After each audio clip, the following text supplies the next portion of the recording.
Bem-vindo ao projeto Técnica Feynman e hoje aprenderemos a disciplina de português. Você vai aprender, nem que seja a última coisa que você faça.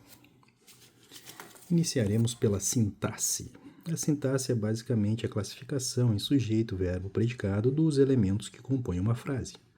Quais são as regras para que possamos localizar ou descobrir o sujeito da frase? São basicamente: o verbo irá concordar com o núcleo do sujeito. Mas como que eu descubro o sujeito? Você irá perguntar para ele, para o verbo. Quem é que? Ou o que é que? Perceba que temos um é ali, ó. Quem é que? E uma última regra é que não existe sujeito preposicionado. Então, se tiver um de, um por, uma preposição antes do substantivo, não será considerado sujeito da frase. Essas são as regras. Vamos aos exemplos. Sujeito simples. Na frase: ocorreram na região sul fortes ventos. Você irá localizar primeiramente o verbo. Quem é o verbo da frase? Ocorreram. E você irá perguntar para ele, então, quem é que ou o que é que ocorreram? E ele vai te responder: ocorreram na região sul? Não. Ele vai te responder: ocorreram fortes ventos. Portanto, fortes ventos é o sujeito da frase. Contudo, fortes, fracos, são adjetivos, não é mesmo? E se você perguntar então para ele: ocorreram fortes? Ou ocorreram fracos? Você ainda não descobriu quem é que ou o que é que ocorreram. Portanto, o núcleo do sujeito ocorreram ventos. São os ventos que ocorreram. Por isso que o verbo está conjugado como ocorreram. Está concordando com o núcleo do sujeito ventos. Simples assim. Próximo exemplo. O início e o fim do espetáculo não agradaram a todos. Quem é o verbo dessa frase? O início e o fim do espetáculo não agradaram. Você vai perguntar então para o verbo: quem é que ou o que é que agradaram? E a resposta será: o início e o fim do espetáculo. Tudo isso é o sujeito. Agora, quem é o núcleo do sujeito? O núcleo será o início e o fim. Do espetáculo não pode ser, por quê? Porque não existe sujeito preposicionado. O núcleo do sujeito não poderá estar preposicionado. E ainda temos aqui um caso de paralelismo. Perceba, nós temos o artigo o antes de início e nós temos o artigo o antes de fim. Você não pode falar o início e fim. Ou escrever, você não pode escrever o início e fim. Você obrigatoriamente tem que escrever o início e o fim. Se você definir o artigo antes do substantivo, você tem que definir o artigo também diante do outro substantivo.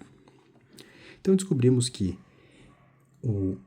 quem é que não agradou foi o fim, o início e o fim. Portanto, são dois compondo um sujeito composto. Agora temos alguns casos especiais. O caso do sujeito oculto, elíptico ou desinencial. São 3 terminologias para dizer que ele não está mais lá. O sujeito ele é oculto, elíptico ou desinencial. Ele só vai ocorrer nas primeiras e segundas pessoas. Ou seja, eu e tu, nós e vós. E você vai identificar ele pelo verbo. O verbo já vai estar conjugado. Por exemplo, estudei, raciocínio lógico e matemático, ontem. Quem é que ou o que é que estudei? Eu estudei, né? Necessariamente sou eu.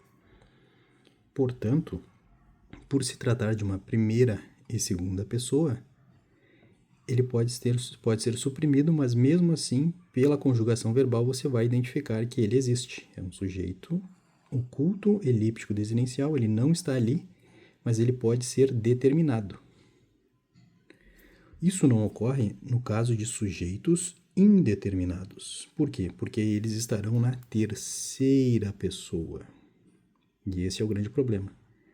Quando você diz, trouxeram os livros de biologia, você vai lá e vai perguntar: quem é que ou o que é que trouxeram os livros de biologia? Quem é que trouxeram? Aí você vai responder: eles trouxeram. Só que eles não sou nem eu e nem tu. Eles não estão determinados, podem ser qualquer pessoa. Portanto, é um tipo de sujeito indeterminado. E aqui temos um caso particular quando nós temos o índice de indeterminação do sujeito. Se você ver um C, você já vai determinar como índice de indeterminação do sujeito, na maioria das vezes. Ele faz com que o verbo, perceba, o verbo não está necessitam, o verbo está no singular, necessita-se. De vendedores, por mais que vendedores estejam no plural, quando você insere a partícula de índice de indeterminação do sujeito, ele faz com que o verbo fique no singular, sendo mais um exemplo um caso de sujeito indeterminado, por estar na terceira pessoa do singular. E agora nós temos casos de sujeito inexistente. Quando que vai ocorrer? Quando não tivermos pessoalidades, quando ele é um caso de sujeito impessoal. Impessoal por quê? Porque não tem eu, nem tu, nem nós, nem vós, nem eles. Não tem nenhum pronome pessoal envolvido. São os casos de fenômenos naturais, por exemplo. Choveu muito ontem. A informação inteira da frase está contida no verbo choveu. Porque você não consegue perguntar quem é que ou o que é que. Basta a informação que choveu. Se choveu muito, se choveu pouco, se choveu ontem, se choveu hoje, não importa. A informação toda está contida no verbo. Todos os fenômenos naturais são assim, porque não se aplica eu choveu, tu choveu, não existe uma pessoalidade em casos de fenômenos da natureza. Certo? E agora vamos aos exemplos mais diferenciados, poderíamos dizer assim, que é o caso do verbo haver no sentido de existir e também no sentido de fazer. Vamos começar pelo mais fácil. Haver no sentido de fazer. Há dias que não saio. Perceba que o verbo está no singular. Você não consegue perguntar para ele quem é que ou o que é que. A pergunta para o verbo haver é sempre o que. Portanto, há o que? Dias que não saio. Esse dias que não saio é um objeto direto, não é o sujeito. Por quê? Porque a pergunta é diferente. Não se aplica o quem é que. E no outro caso, quando você vai expressar tempo, o verbo fazer no passado, você sempre diz faz 4 anos que moro aqui. Ou você poderia dizer faz dias que não saio. Você nunca conjuga, você nunca põe no plural o verbo fazer, nem o haver, quando eles têm esse mesmo sentido de tempo no passado. É sempre no singular. Não existe fazem 4 anos que não sai. Isso não existe. É sempre faz. E o haver também é sempre há. Esse é o mais fácil. Agora vamos ao mais complexo. O verbo haver no sentido de existir. O exemplo da frase é: havia problemas com a prova. Aí você vai perguntar: quem é que para o havia? Não, você não pode perguntar quem é que para o havia. Por quê? Porque temos a regra. A regra diz que você tem que perguntar o quê. Então, toda vez que você ver um haver, havia, há, você pergunta o quê.